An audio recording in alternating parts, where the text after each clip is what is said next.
ভারতের পশ্চিমবঙ্গ বিধানসভা নির্বাচনের ভোট গ্রহণ শেষ হওয়ার পর প্রকাশিত এক্সিট পোলগুলোতে মিশ্র চিত্র দেখা গেছে।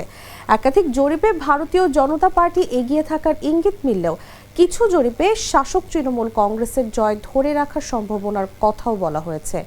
রাজ্যের 294টি আসনের মধ্যে সরকার গঠনের প্রয়োজন 148টি আসন।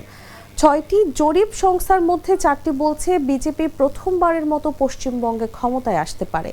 প্রজাপোল জানিয়েছে বিজেপি পেতে পারে 178 থেকে 208টি আসন, যেখানে তৃণমূল পেতে পারে 85 থেকে 110টি আসন। পমার্কের পূর্বাভাস অনুযায়ী বিজেপি পেতে পারে 150 থেকে 175টি আসন এবং তৃণমূল 118 থেকে 138টি। ম্যাট্রাইজ ও পোল ডায়েরিও বিজেপিকে এগিয়ে রেখেছে।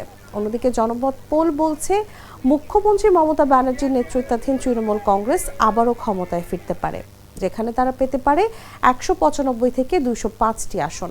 পিপলস পালসও তৃণমূলের পক্ষে সংখ্যাগরিষ্ঠতার পূর্বাভাস দিয়েছে। সব জরিপেই ইন্ডিয়ান ন্যাশনাল কংগ্রেস এবং বাম দলগুলোর ফলাফল দুর্বল হবে বলে ধারণা করা হচ্ছে।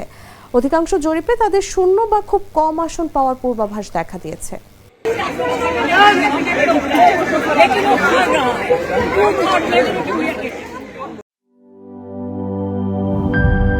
ইউরোপ, এশিয়া, আমেরিকা যেখানে যাই, বিশ্বের 145টি দেশে আজ ফ্রুটো পাই।